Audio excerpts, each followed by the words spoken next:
it should be on this deal because we have, and I just love it on the deal when uh, Sony. when the things that we bring to you on this show and the concepts and the stuff are proven to be right by very esteemed scientists and stuff. And, well, you're not an expert. What makes you? Or where do you come up with this? Or how did it be? You know what? And I mean, probably isn't, and I don't really give a blank. But you know, Facebook or any of these fact checker things have never, ever once, ever disputed anything I've printed, written, or done, or anything else that's been on the deal. So this is in the New York Post by Bjorn Lomberg, which is a scientist over in Sweden and on loan to the Hoover Institution up in Stanford University. I think a fairly widely acclaimed university of a very high reputation, not only for medical school, but for engineering and everything else. Sorry, solar panels won't stop California fires. Writes Beyond. The massive fires raging in California are being blamed squarely on climate change, alongside ominous photographs of orange skies. The front page of the Sunday Los Angeles Times blared California's climate apocalypse. Golden State Governor Gavin Newsom says the cause is climate change. Anyone who thinks differently, he insists, is in denial. Now, this guy is not discounting climate change, and he says it's real. So he's not, let's say, probably on the Roy camp, which even says that is, out of shape. But I'm going to go with this.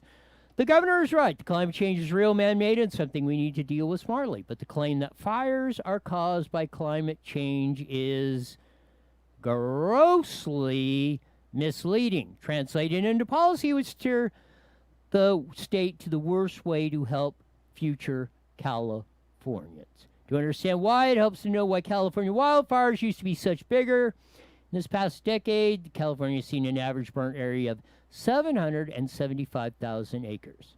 Before 1800, however, California typically saw between 4.4 and 12 million acres burn every year. Now, I have told you, my native people in the 15th and 16th century called this the land of smoke because of the inversion layer at 1,500 feet, and in Southern California, you're going to have smog all the time.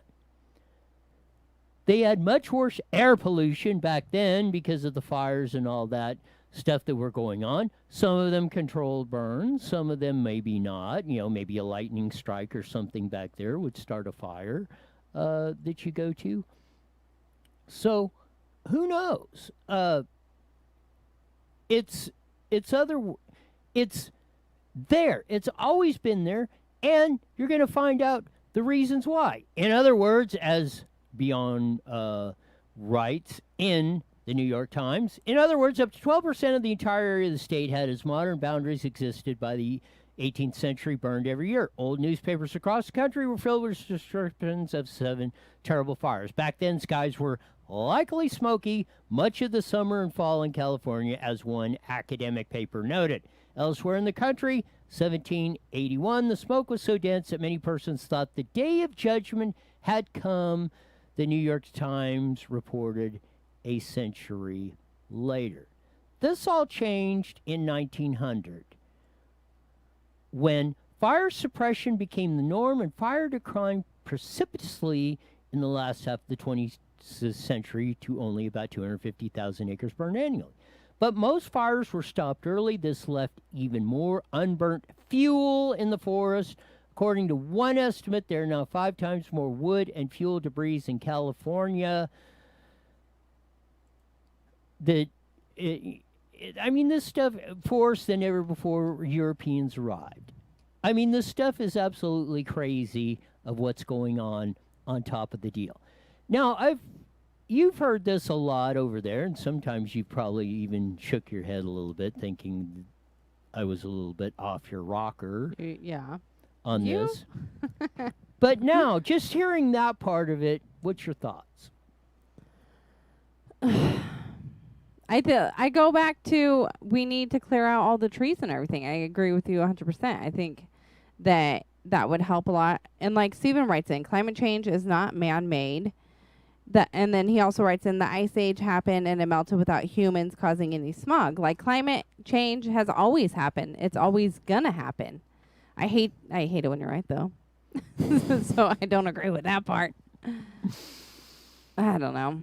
I don't get why they would. I mean, I think that we do have some type of impact on our climate and how the world changes for sure. We do. And he in pointed some that sense. out. Yes. We really do, but I don't think.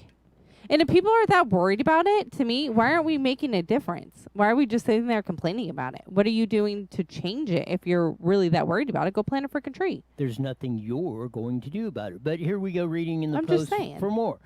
But most of the fires were stopped early. This left ever more and burnt fuel in the forest, according to one estimate of that.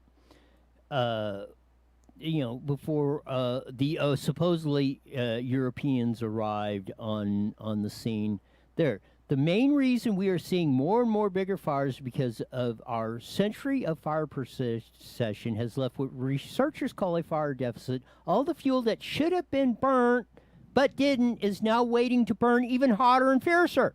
Newsom is right. Climate change plays a part. As I'm trying to duck this thing, it does create more favorable fire environment by creating hot and dry conditions, but experts estimate this plays a minor role. The much more important factor is the way we manage our forest lands and develop our landscape.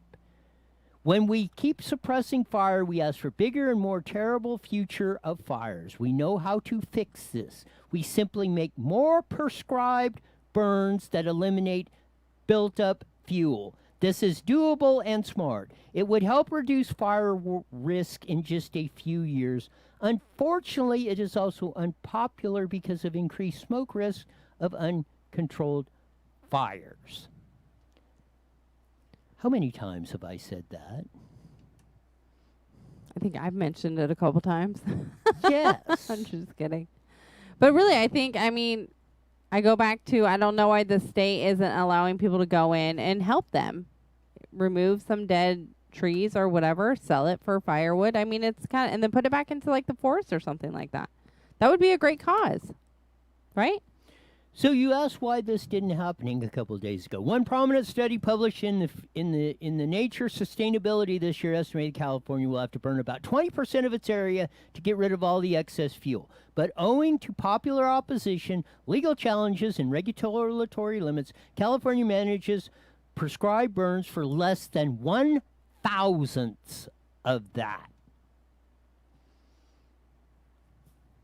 What?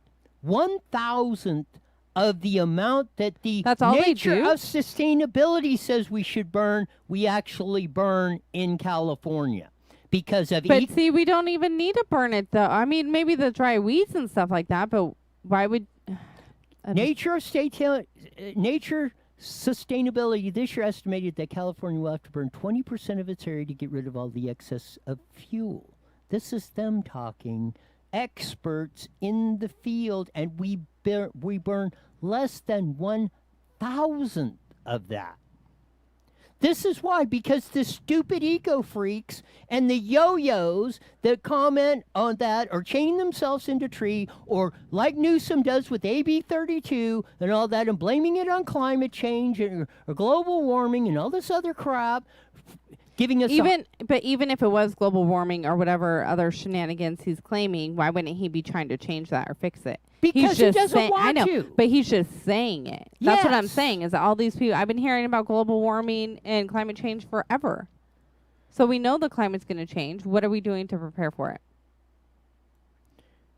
We're making it worse. Exactly. All the eco-freaks and Gavin Newsom environmentalists and all this other stuff, so-called environmentalists, or greenies, or Greenpeace or Save the Wells or, you're damaging the environment if you throw something in the trash, or you're an evil human being if you want to live in your own house and drive your own car and go to Disneyland on the weekends.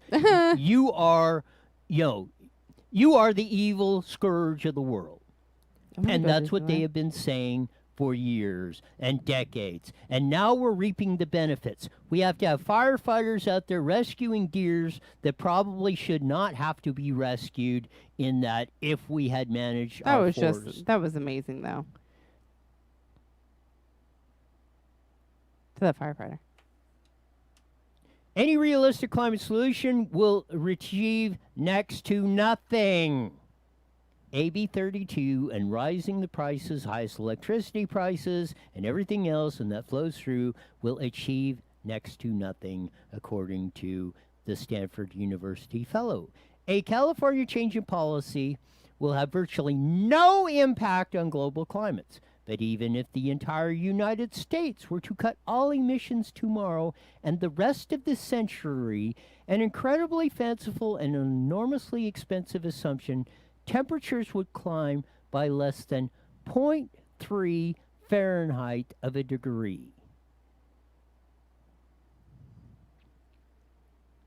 It's all BS. We could shut down the United States 100%, not 98.7 like we did in COVID, and it wouldn't make a flippin' bit of difference.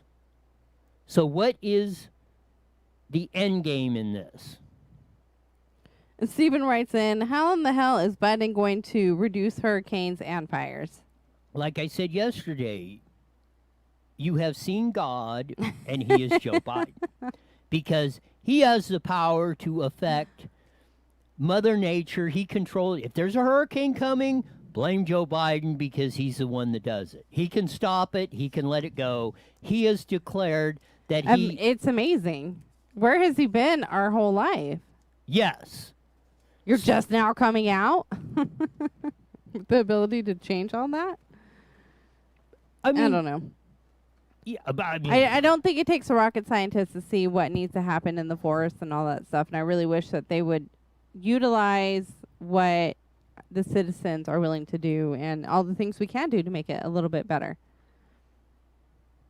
I'm telling you, let people go up there, buy nature tickets, go cut down and cut your own damn firewood. You're saving animals, you're saving their homes, all kinds of things, all kinds of greatness. People just can't be as smart as me, Roy. I'm just kidding. I won't dispute that. But there you go. We're clearing less than 1/1000th of what we should be. And then, it's all that. And then we try and run the false narrative of this. This is what is it, Monday? This is Newsom at the with Trump up there in Northern California on that. We're going to play this little video clip. And as you suggest, the working relationship I value. We obviously feel very strongly that the hots are getting hotter, the dries are getting drier.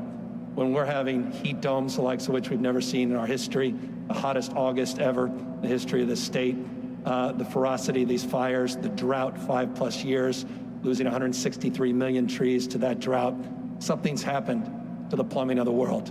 And we come from a perspective, humbly, where we submit the science is, in and observed evidence is self-evident, that climate change is real, and that is exacerbating this. And so... Hottest August ever? I don't think so. What science is he talking about? I don't know. The phantom science that he conjures up, and the rest of the yo-hos that are up there that have gotten California into this pickle over this thing, of that, it has been proven like everything else. Coronavirus, you screwed that up. You should have let it go like that, let it run its course, and we'd all been done with it. The economy wouldn't have been wrecked. We wouldn't have had all these problems of that. It's the same thing that's going on all across the board of this. We're going to run more. Really quick, Edward writes in, so Newsom is saying all these fires started by spontaneous combustion, which it didn't, because didn't they arrest people for lighting the fires? I know In Oregon, they did. Not that Oregon and California, but I'm just saying in general. Yes, he did. Good point, Edward. I think there's an area of at least commonality on vegetation, forest management, but please respect, and I know you do, the difference of opinion out here as it relates to this fundamental issue on the issue of climate change. Absolutely. Appreciate that. And that was it. Trump said, yeah, absolutely, and did up. I mean, if you looked at Trump, you could see almost the disbelief in Trump's eyes when You he's could see looking. how much he didn't want to listen to him talk Yes, anymore. he was. He probably, and I mean, But him and another guy had a mask on, but the lady and Trump didn't have a mask on. correct. Because Newsom is a freaking idiot of that and trying to push this as COVID is going away. And you know what? If you loosen it back up because you're playing this yo-yo cycle of lockdowns up, it's going to go back up with all this stuff going on. Stephen writes in, Hair Gel didn't wear a mask in all of his press conferences, but he chose to wear one with Trump. Stephen picked up your hair gel, though. Yes, because of the deal coming on, because he's sitting next to the other people at it, and the excuse is when he's doing the press conference, he's more than 6 feet away from people of that. No, he's a total hypocrite, and all of them on there. Everybody that's running this whole stuff, and as I've said, don't let the cancer of California spread across the nation, because we're the crash test dummies for this. You want this stuff to permeate? Just watch what's happening here, because that's what they have planned. And you put Joe Biden and Kamala in this deal. You watch. Joe Biden will serve 2 years and 1 day as the presidency. On the first day of his second year, or after his second year, he will quit if he doesn't crack before then. Because that will allow Kamala Harris to serve 10 years, because presidency has 2-term limits, but if you serve less than half of one term, like say 2 years and 1 day of that, and Biden resigns, she becomes president, that doesn't count as a term because it's less than half of the original term. So you watch. That's scary. If Biden gets in, they will try and prop that yo-ho up for 2 years and 1 day, and Kamala's coming, and you think Joe Biden is bad? Holy bleeping. Edward writes in, shouldn't Trump be dead by now? He never wears the mask. We all should be. If masks work, as I've said, then just mandate the mask and eliminate all the other BS. And they won't do that. Dun, dun, dun. That's all you've got to know. Do you think we'll go about back to school in October? I don't even want your opinion. Never mind. I'm going to get mad. This is in Wallet Hub. They did a study. All states that have at least partially reopened after keeping non-essential businesses closed for months due to COVID-19 pandemic, but the U.S. is still far from full reopening. Many states have put on hold moving to the next stage of reopening. Many states have the reverse course and closed certain businesses due to surges in disease. In order to determine which states have the fewest restrictions, Wallet Hub compared 50 states in the District of Columbia across 17 key metrics. Our data ranges from whether restaurants have reopened to whether the state has required face masks in public workplace temperatures readings. Read on the state ranking, additional insight from the panel of experts, and a full description of our methodology. So, which state do you think has the fewest COVID-19 restrictions? South Dakota. It says Correct. right there. You're left cheating. I forgot to hide that. The state with the fewest COVID-19 restrictions I love South Dakota. has the lowest death rate, and even when 250,000 bikers showed up at Sturgis, South Dakota, and there's like 17 cases going on, and the dominant media was trying to tell you there billions of people were dying in there, and they had like 22 cases in that small community of that. And explain to me, all you mask-wearing idiots out there, and say, oh, you're killing everybody. Oh, Gavin Newsom said I had to wear a mask. I hate it when you use this Oh, voice. he's so cute. I want to blank him. Shut I don't up. care what anybody else. If it's the destruction of the world, I don't care. I'm going to cut your mic next time you talk like that. I'm just kidding. No, Well, she handled it great, though. Thank What's God, the worst? Thank God for Hawaii. Because California is 50 and Hawaii is 51. Wow. And we were hardcore, too.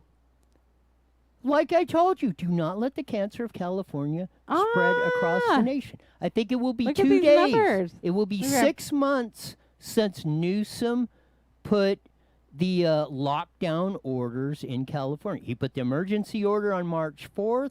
I think it was March 19th. He signed the first lockdown orders in California. New York followed the next day, I think on the 19th. So we're coming up on the 6-month anniversary. We had the biggest, hardest, most restrictive, sans Hawaii, 2 days. I'm surprised Hawaii was so bad. Oh, no, they're quarantining everybody that's coming in for 14 days. If you fly to Hawaii, you got to quarantine for 14 days before you can go anywhere in the state. Right. So that's probably why they are the most restrictive of that going on that. New York's only 33. We're even worse than New York was with all that. But down there, now tell me, all you mask-wearing yo-hos, or who, you're going to kill everybody by no. I want you to explain to me how South Dakota, who never mandated masks, who never shut down anything, hardly anything, maybe a couple things, was fairly open, and they have the lowest death rate, I think, in the United States. But let me throw this one at you. Can it have anything to do with, like, nutrition, the health out there in their air and everything? Does that make sense?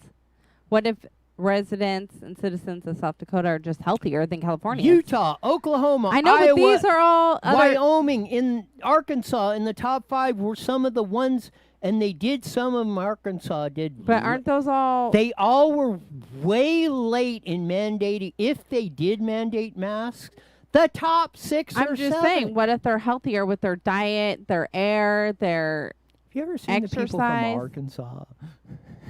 No, I lived under a freaking rock. But I'm just saying in general. I mean... It couldn't, because you're talking geographically all around. What if they're just healthier people in that state? California, we eat like crap. I'm sure there's plenty of people in Arkansas, That had to have Oklahoma, factor. and No, I know. Iowa that do too. But that had to have somewhat of a factor in the numbers and their health. I mean, I was just about to call you. You come across this stuff, but there you go. Explain to me, the ones that were late or put the least restrictions on had some of the best results on COVID-19 as far as not infecting people by letting it go, not getting in a tizzy over this stuff, not doing that. California, which had a freaking heart attack about this whole thing. I know. That's what I'm about saying. that. We're down stressed out. Then if all these restrictions and everything work, Stephen writes in density of population. That too. they all have dense populated areas, maybe not to the point of New York, but I will agree. I said that. But even and if, no, because at the if that risk of pissing off Stephen again, I've said that. About the air conditioning. When you're in that dense environment, any virus is going to spread more. Exactly. But if that was a factor in it, New York would be worse than California. No, they're just they were because of that, but their restrictions, according to the Wallet Hub, weren't as bad as California. Oh yeah. Of 1 minute. this, and they are over it. Even with the stuff they did, they ran through the course, had all the deaths, and because of the dense environment, and that's the risk you take if you want to live in that blank hole called New York City, of going that. I want to go there. Oh God. What? That place is that is that.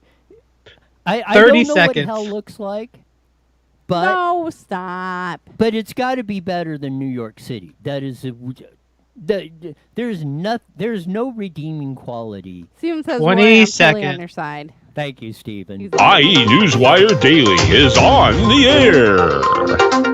The following is a paid program. Views and claims expressed are those of the program producer and are not endorsed by this station. Opinions expressed are not necessarily those of radio station KMET, its management, employees, or affiliates.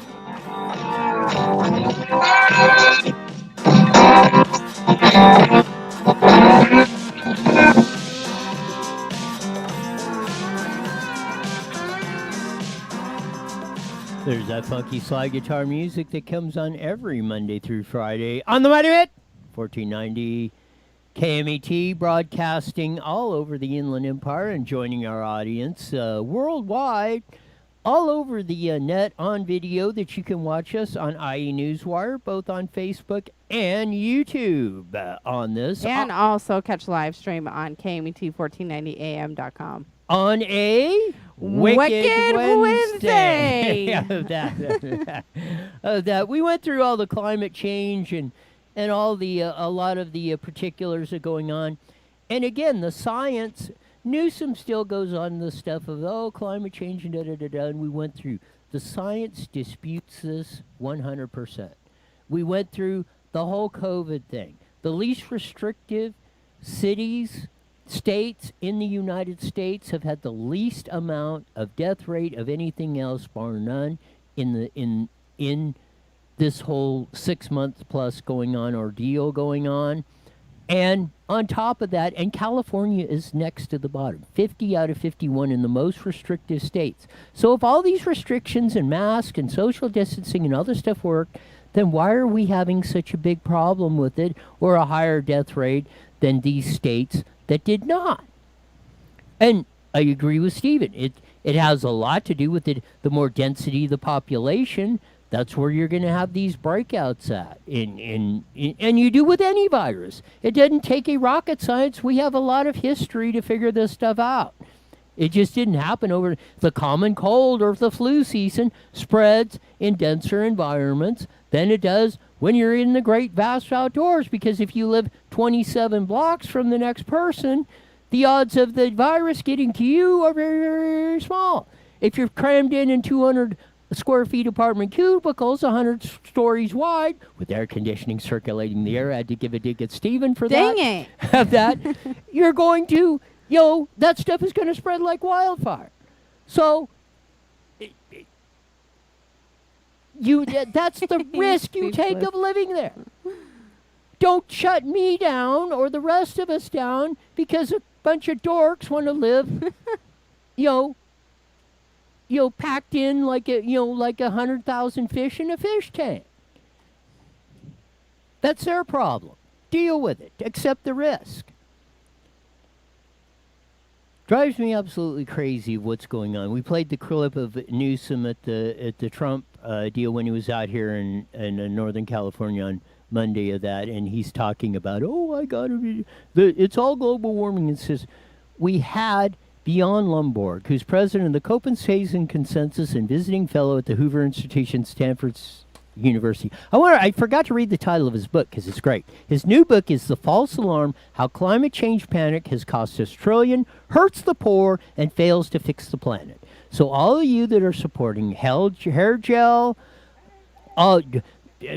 Joe Biden, the whole rigmarole on this thing, you are the ones, you are suppressing, as Mason Weaver says, everybody that you say you're trying to help. You are absolutely the evil scourge of the earth that are doing this. And you can't say, I want to eliminate the possibility anymore of saying, well, we don't know. In this information age, there's no excuse for not knowing or paying attention to this. This is not 1914 where news had to travel by carrier pigeon. It's out there.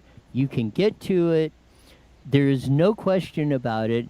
And we're going to get into this and everything else with our longtime guest, who is a columnist, editorial writer for the Press Enterprise, San Bernardino Sun, Redlands Daily Facts, and Inland Daily Bulletin, and even more importantly to me, Vice President of Howard Jarvis Taxpayers Association.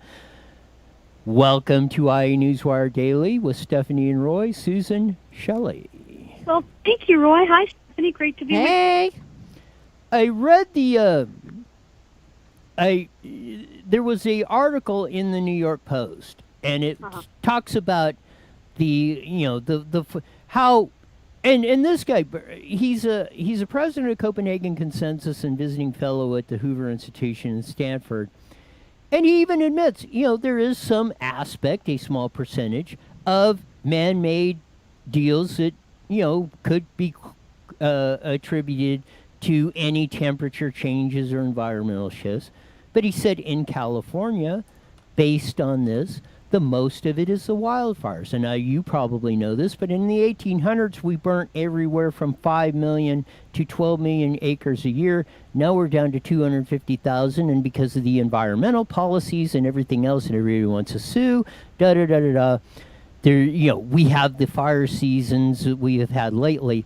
And the Nature Sustainability said we should be burning about 20% of our forests, and maintaining them, and we burn and cut less than 1/1000th of that a year, and we've been doing it for decades. And Newsom wants to blame global warming and all this other stuff. He wants to blame everything but the eco-freak stupid policies with AB 32 on down that he's been advocating, and try to shift the blame on somebody else. This is all about control and wanting to put their thumb on you for the benefit of them. Susan Shelley. That's absolutely true. It has nothing to do with climate change. But even if it did have something to do with climate change, there's nothing we can do to change it. None of the policies that California is pursuing have any effect. And especially when we have wildfires, because that releases greenhouse gases into the atmosphere that just dwarf whatever we saved with our stupid policies of making cars more expensive and all the rest of it. So it's totally counterproductive. But even if we didn't have the wildfires, the policies don't do anything. And one of the things that I thought was just comical, just 3 stitches, knock down, drag out funny, was Gavin Newsom lecturing the rest of the country that climate change is coming to them next. How does he figure that California, which has had these policies in place for more than a decade, California is having climate change, and nobody else is? It's coming to them, though. He's warning them the climate change is moving from California east, and it's going to come to all the other states. That is so loopy. I don't even understand why reporters keep a straight face when they're writing about it. I can't understand it. Yes, it's absolutely deal. And Mr. Lomborg writes, or professor, whatever the heck he is, on that. He writes in there, if the United States shuts down totally, even worse than what we have in COVID-19, he estimates in the next 50 years, it would affect the world's temperature 0.3 of a degree of Fahrenheit. Wow. It's just silly. The whole thing is just silly. And they're creating these charts to try and explain how many people are going to die from climate change. Now, why are they doing that? It's because a lot of our laws say these things have to be cost effective. These policies, in order to get these really radical things passed, there would be this extra little clause somewhere in the law that said, but it has to be cost effective. You can't just tell people they have to stop using petroleum and use whatever we give them if it's going to quadruple their costs and not have any benefit. So somewhere along the line, you have to show the costs and you have to show the benefits. And this is the reason they try to find ways to say people are going to die, because the value of a life multiplied by a number of people gives you a number that justifies these extraordinarily expensive policies. But the truth is that people are not going to die from climate change. People are going to adapt to climate change with air conditioning. Even the UN report said, oh, this is very dire, and then there was a footnote that said, however, air conditioning could mitigate the losses considerably. You think? You think if it's hot, we air condition buildings, people will be a little better off and not die? I think so.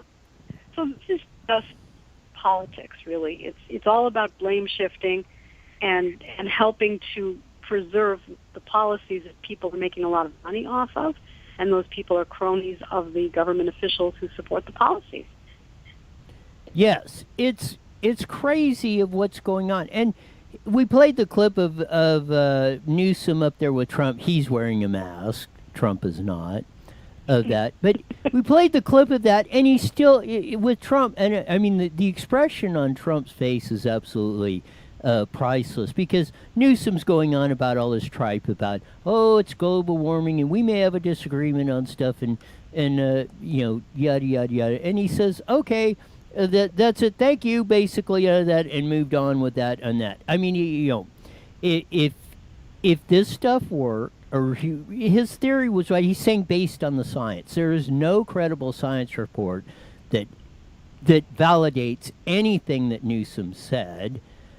On top of that, same thing with COVID-19. I don't know if you've seen the survey out, but Wallet Hub did a survey of the states with the least restrictive to the most restrictive on COVID-19.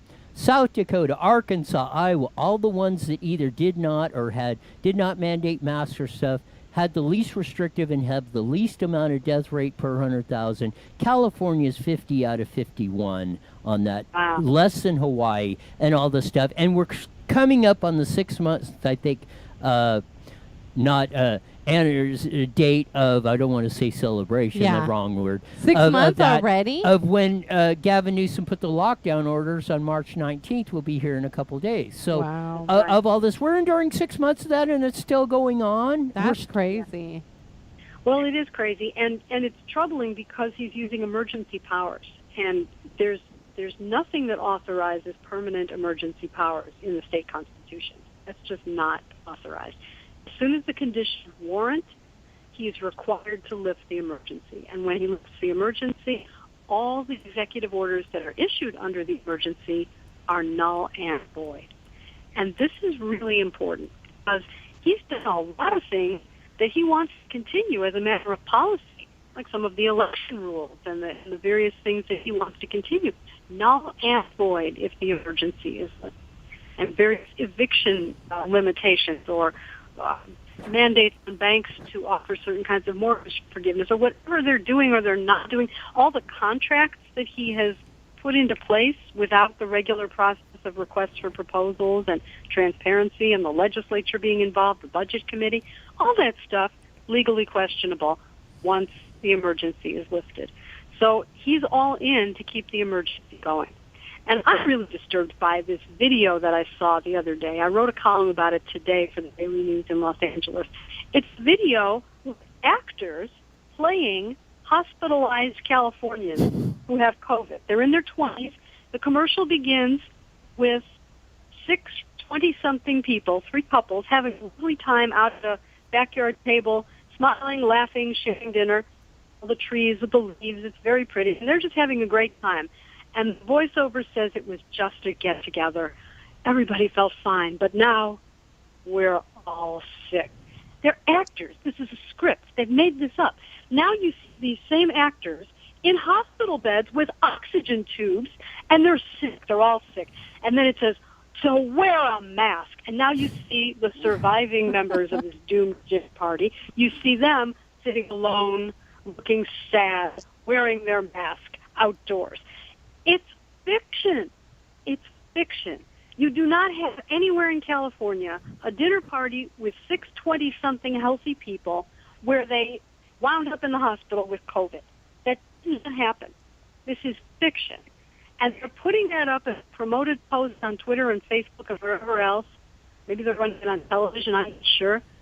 15-second ad trying to scare people into thinking that if they even say hello to someone, they're going to be hospitalized and on oxygen. It's garbage. It's not true. And I've had enough of this. I think all these PR firms that they hire on these expensive contracts should be terminated. I think the public health sectors who are forcing these lockdowns should be terminated. The churches should be open. The theme parks should be open. All of these restrictions should be voluntary guidance, and people should take their own precautions. If they are not well, they should stay home and see a doctor if they can. They should not be enforcing this through government anymore. No justification for it. Oh, it's crazy. I mean, I can't wrap my head around. I mean, This and more, the commercials that have been coming out, the public service announcements and stuff that have been coming out of the governor's office over this stuff has been absolutely incredulous. On top of this, and now it just keeps getting worse. The lie keeps getting worse. I guess it's that they're not. What has troubled me is counties, cities, and stuff en masse have not filed a class action suit, again, disputing these emergency powers because they are totally, as you said, it might have been for one part of it, of that, but there is no way the Emergency Powers Act was made to last 6+ months on something like COVID-19. No, you're exactly right. It didn't. And the local emergencies are restricted in length to 60 days maximum. But when Gavin Newsom signed the emergency order on March 4th, he waived that. He waived that deadline. So they can just have an emergency forever in these different counties. This can't continue. This can't continue. You just reminded me, we're past 6 months on the original emergency order. I can't believe that we're signed. past 6 months already. That just seems insane to me. Edward writes in, I think he hits it right on the head on this one, that people fall for that fiction. They really do, though, with the commercials and the radio ads and all that stuff. It puts fear into them. It absolutely does. That's what it's intended to do. And they go and they hire an advertising agency and professional people, professional actors and directors and cinematographers, and they do a full-scale Hollywood production TV commercial. It's very convincing, like a movie. It's very convincing. But it's fiction. It's fiction. If there actually were 20-somethings in the hospital with COVID, they wouldn't have to do that commercial. You'd be scared just watching the news, just talking to their families about how scary it is. It's not happening. It's not happening. And they're making it up. And really, if they were a private company, the FTC would probably come down on them for false advertising, because this is a lie. It is. And it kind of, man, we got about 5 minutes or so left, and I want to touch on your other column, but it kind of dovetails into this. I mean, I think my analysis is right now, you held a fair election right now, Trump wins in a landslide. But I could see this scenario. The only thing that bothers me about this whole thing with the mail-in ballots and stuff, I could see on November 3rd or we're at that, and Trump's winning, big time, as the vote keeps counting in the next 30 days or however long I know it's California has to certify it in 30 days. But as the vote keeps coming in, all of a sudden you see this Joe Biden surge coming in. The mail truck just 3 weeks later just delivered a whole truckload of ballots. Voila, 142% of them are all vote for Biden-Harris. Well, the only thing we can do about that is watch like a hawk. So in every county, wherever you are, go to the website where they post the updates, check it every day. If it's early, check it every couple of hours, and make a note of which districts the votes came in from and what the percentage is, and then watch for anomalies. Watch for something where it has been 40%, 40%, 40%, all of a sudden it's 90% on the last day. Watch for that. And the reason that you should watch for it is because then afterwards we'll know where to look. We'll know where to recount. We'll know where to bring lawsuits. We'll know where to drill down and look at the physical paper ballots, because it's not that easy to just count the elections. It's very expensive and difficult, but it can be done.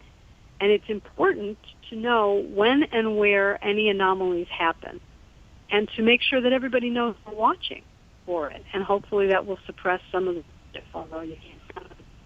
It is. They have 17 days. They have 17 days after the election to bring in a bunch of ballots and say, yeah, these were all postmarked by Election Day. Because they were postage paid, they don't have a postmark on them. That's what happened in New York. They had postage paid envelopes for the ballots, and the post office do the procedures a certain way, and so there were no date-stamped postmarks on the postage-paid envelopes, and they couldn't verify that some of the ballots were mailed by Election Day, and a judge ordered them to count them anyway. And that could happen here, so we have to watch. It is, and that's what, like I say, and this is what what concerns me, because let's say there's states like Michigan, Wisconsin, Pennsylvania, Ohio that were close. Well, with this whole deal going on, they're going to know where they need to get the vote, and then all of a sudden it starts appearing there. I mean, you can just see, because I mean, at this point, I don't see how someone can come to any rational conclusion, notwithstanding his politics, just from the physical appearance of Joe Biden, how anybody could vote for that guy to have his finger on the nuclear button. Terrifying. It is not going to happen. It's going to be Trump, and it's not going to be close. But it's still really important for everyone in California to vote. A lot of people say, well, California's lost, so what does it matter? Don't think just about the presidential race. There are 12 important statewide ballot propositions, and some of them will raise taxes and prices in California, so you have to look at that. Vote no on 15, vote no on 19, vote no on rent control, which is 21, vote no on Proposition 18, which lowers the voting age, and let 17-year-olds who are still in high school vote on tax increases during primaries. No, no to high school students sitting in their classrooms voting on tax increases. No to that. So you have to read the ballot booklet. You have to show up and vote, whether you put your kitchen table with the mail ballot, or you vote the mail ballot and then bring it to the polling place and drop it off, or you wait and you go to the polling place on Election Day or vote early. You can do all of those things, but do not skip this election. This really matters. No truer words have ever been spoken on that. Time flies when you're having fun on these things. Always great to have you on. Your insights are very well appreciated, not only by us, but our whole audience on there. So we'll do it again next week, Susan Shelley. Thank you. It's great to be with you. And give me a 30 seconds on why they should join Howard Jarvis Taxpayers Association. Because the Howard Jarvis Taxpayers Association is the most important advocacy organization for taxpayers, for you in California. If you go to hata.org, you'll see lots of useful information about what's on your ballot and what's going on with your taxes. Lots of useful information. Sign up for our email alerts and stay up to date with what's going on in the legislature and everything you need to know that's critically important to you, and sort through some of the fog of the dialogue in politics to see what really matters. hjta.org, strengthen the voice of taxpayers. It's only $15 a year, and the email alerts are free. So please sign up. You got it. Thanks a lot, Susan. Bye, Susan. Bye. Man, though, some of the stuff that, it just boggles the mind of some of the stuff. Why do we let the lie keep spreading? As a society, not just individually, but why do we keep tolerating this? I have no idea. I don't. But speaking of tolerating, I wanted to discuss that. I don't know if you happen to read. He doesn't like me. See? No, tech stuff today has it's been driving me insane. So this little community came together and they started this program for kids, Let Them Play. So long story short, it was basically a protest, and they got together in parks on the weekends and allowed children to pick a sport. You could go on, you can email them the weekend before, pick a sport they wanted to play. They had a handful to choose from. However, unfortunately, there was a lot of vendors and coaches that pulled out because they were nervous about the backlash and everything going on. But now they are reaching out and they are asking parents to send an email by September 20th to, it's a little long, so I'll put it in the comments, for the love of the game ca@gmail.com. They want you to go on there and express how important it is for your child to do outside sports, to go to traditional school for high school sports for the children, to just have their lives back. They want to share it to the county supervisors of Riverside County, and their goal is 200 emails by September 20th. So go to and send the email at for the love of the game ca@gmail.com and help them out to get our youth their sports and traditional school back. I think it's great. Have you sent your email? I'm doing it today. Have you sent yours? Make sure you send one for me.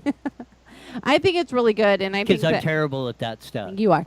And I think kids really do need their schools and their sports back. I mean, at least, if anything, give them their sports back on the weekend. If parents are fine with that, I don't see why not. Also wanted to bring it, get off my mouse, please.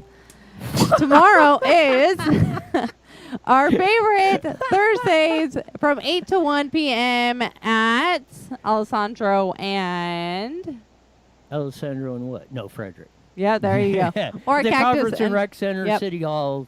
From 8 to 1 is our local farmers market. Go out and support our local farmers and help them with their families in this time of need right now as well. It's going to be beautiful out too, so go get some fresh food. There you go, out Great. there at that. And I wanted to dovetail on the sports thing because this was another thing that Hairgel came up with. He said, oh, it's not me that's closing down the Pac-10 college football and sports and everything else on this deal.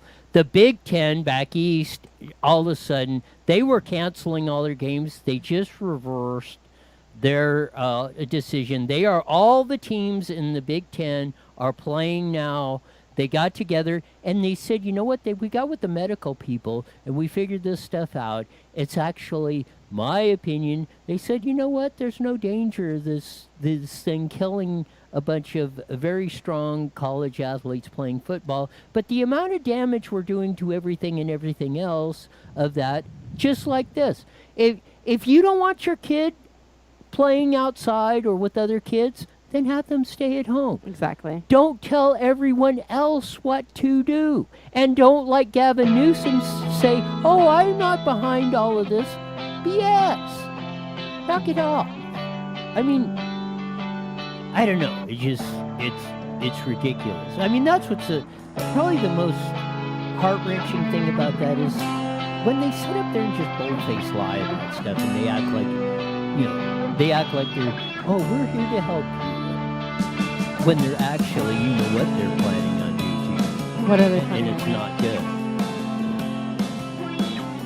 Anyway, send your email, parents, to for the love of the game at ca.com and express how much your kids need their And sports with back. that, we're going. We're gone.